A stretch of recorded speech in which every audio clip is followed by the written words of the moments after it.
do you support what Hamas launched on Saturday morning? Well, this is not the right question, Louis. Really, the right it's question. It's an important question. No, it is not an important question because whether you support their action or not is an important question. No. It is not an important question. Hamas is a group, is a militant group. You're talking with the Palestinian representative. Our position is very well known and clear.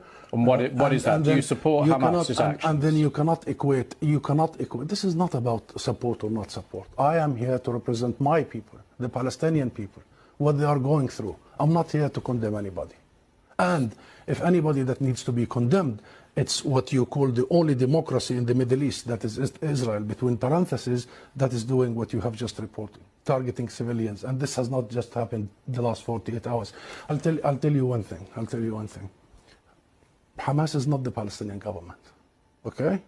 The Israeli government is giving orders for its organized army. So please don't draw any symmetry here.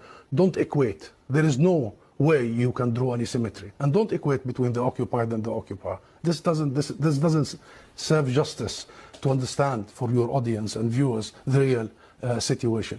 Since Israel's establishment, it has had one military doctrine.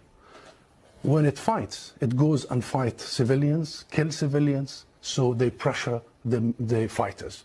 Since 1948, and go back to the record, and this has been repeated in Gaza and will continue to be repeated. So the conversation is not a blame game. I am not in the business of blaming the victim here.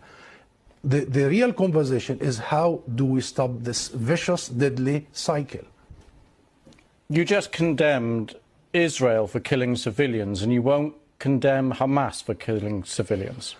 How many times you have interviewed Israeli officials, Louise? Hundreds of times. Hundreds of times. How many times Israel have committed war crimes right live on your own cameras? Do you start by asking them to condemn themselves? Have you? You don't. You don't. No, I'll answer that question. You don't. You know why I refuse to answer this question? Because I refuse the premise of it. Because at the very heart of it is misrepresentation of the whole thing. Because it's the Palestinians that are always expected to condemn themselves. I mean, come on, this is a political conflict. We have been denied our rights for a long time. So this is the wrong starting point.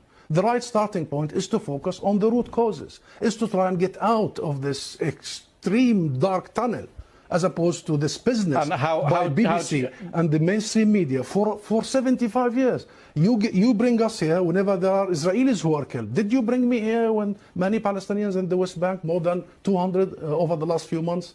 Do you invite me when there is such Israeli provocations in Jerusalem and elsewhere? Because what Israelis have seen, which we started by saying tragic, the last 48 hours, the Palestinians see every day for the last 50 years. You know the situation in Gaza, you've just described it. This is the biggest open-air prison. Those people, 2 million, have been taken hostage by Israel for the last 16 years.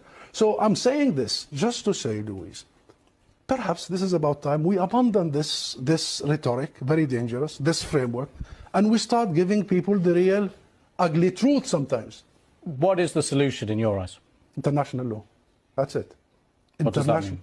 The equal application of international resolutions and law and legitimacy, as you did in Ukraine. Would you bring the Ukrainian ambassador here and start asking him to condemn some of his fighters? We need to fully and equally apply the rules that were created by the League of Nations after the horrors of the Second World War. We need to make sure that Israel is not the exception. It has been for the last 75 years. We need to make sure that nobody is above the law. Britain is renowned, Louise, for the rule of law. I think that's the solution.